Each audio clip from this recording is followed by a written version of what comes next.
भाइयों दोस्तों, सलाम आदाब। आज गुरु जी की प्रेरणा की कुछ बातें आप लोग के सामने प्रस्तुत कर रहा हूँ, जिसे आप गौर से सुने और इस पर चलने की, अमल करने की कोशिश करें।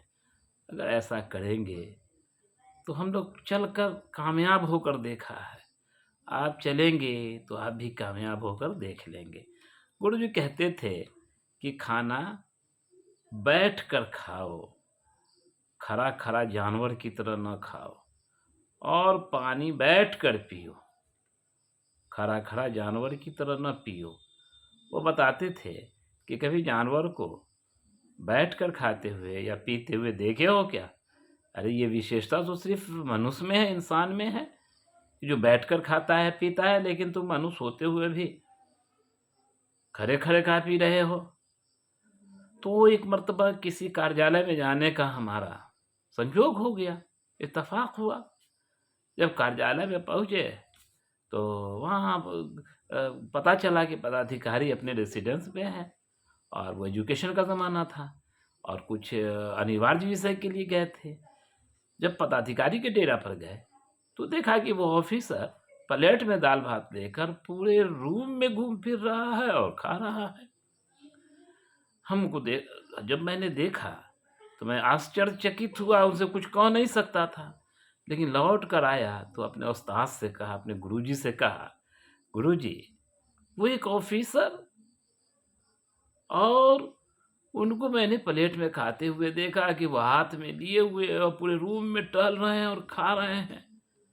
तो हमारे गुरुजी उस्ताद ने कहा कि सुनो बेटा, दरअसल वो फिजिक्स, केमिस्ट्री, बायोलॉजी, मैथमेटिक्स या इस तरह के सब्जेक्ट पढ़कर कामयाब होकर कंपटीशन देकर और वो पदाधिकारी बनकर आए हैं।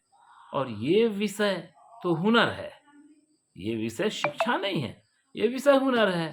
तो ऑफिसरगिरी तो उनको आ गई, लेकिन इंसानियत उनको नहीं आई, उनके अंदर तहजीब नहीं आया, संस्कार नहीं आया।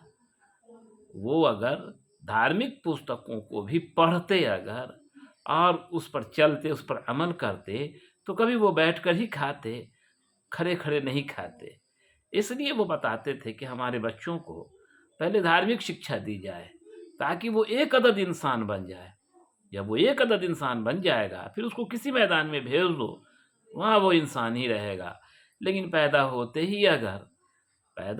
ही अगर उसे हम फिजिक्स केमिस्ट्री में भेज दें, इंग्लिश सीखने के लिए भेज दें और उसको अपना संस्कार और अपना समाज नहीं बताएं, तो वो जानवर नुमा इंसान रहेगा। वो ऑफिसर भी बन जाएगा, वो बड़े बड़े पोस्ट पे भी चला जाएगा, वो बड़ी बड़ी कंपनी का मालिक हो जाएगा, लेकिन वो शिक्षित नहीं होगा, शिक्षा की उसमें कमी होगी।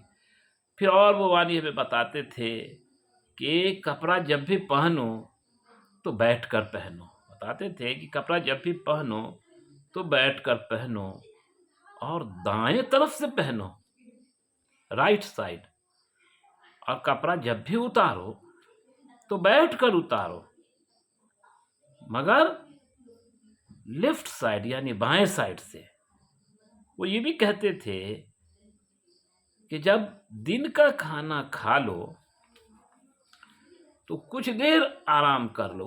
वो कहते थे कि दिन का खाना खाने के बाद अगर दिन में आराम कर लोगे थोड़ी देर, तो रात में अगर जागना भी चाहोगे तो नींद पर तुम्हारा कंट्रोल रहेगा।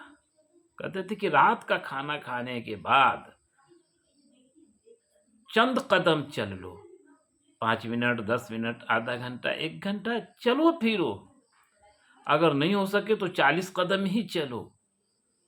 अगर ऐसा करोगे तो खाने के बाद अब तुम्हारा बैठना, पढ़ना लिखना या सोना वो कारामद होगा, लाभदायक होगा, वो नुकसान से खाली नहीं होगा। और वो ये हमेशा कहते थे कि बेटा बोलो तो सोच कर बोलो, बोल कर मत सोचो। और ये भी कहते थे कि दिमाग को अपने चिंता से मुक्त रखो। वो कहते थे कि दिमाग को अपने चिंता से मुक्त रखो। हाँ, उसमें चिंतन होना चाहिए। और कहते थे कि अपने दिल में अपने क्रिएटर को बसाओ, अपने खालिक को, अपने मालिक को, अपने ईश्वर को, अल्लाह को, इसको बसाओ। जो क्रिएट की हुई चीज़ है, बनाई हुई चीज़ है, उसको हरगिज़ ना बसाओ। ये दिल इस दिल में, इसमें अल्लाह, ईश्वर, खुदा वास करते हैं। इसलिए इस दिल को उसी के लिए अलर्ट करके रखो, आवंटित करके रखो। इस दिल में दुनिया ना बसाओ। ये दुनिया इस लायक नहीं कि उसे दिल में बसाना चाहिए। और ये भी बताते हैं कि ख्याल में अगर घटिया सोच होगा, ख्याल में अगर घटिया सोच होगा, तो दिल मुर्दा होता चला जाएगा। और अगर अच्छी सोच होगी, तो दिल जिंदा रहेगा। अगर दिल में अच्छी सोच होगी, तो दिल जिंदा रहेगा। और वो कहते थे कि अपने ईश्वर या अल्लाह खुदा की आवाज़ पर लब्बैक कहो। लब्बैक ही कहना हुआ कि वो फरमाते थे कि जिस वक्त जो हुक्म ईश्वर का है उसको पूरा कर लो। ये उसकी बातों पर लब्बैक कहना है, उसकी आवाज़ों पर आवाज़ देना है। वो हमारे गुरु बड़े अच्छे थे और उन्होंने बड़ी बड़ी प्रेरणा की, नसीहत की बातें बता गए। उसमें से चंद बातों को, लगभग बातों को मैं अपनी ज़िंदगी में उतारता हूँ। मुझे महसूस होता है कि उससे बड़ी शांति मिलती है, अपने आत्मा को शांति मिलती है और सुख नसीब होता है। और अब तक कामयाब हैं। हमें उम्मीद है मेरे भाइयों, मेरे दोस्तों, मेरे अज़ीज़ों, कि अगर आप भी इन प्रेरणाओं पे, इन नसीहतों पे अमल करेंगे, तो आप भी पूरे कामयाब रहेंगे।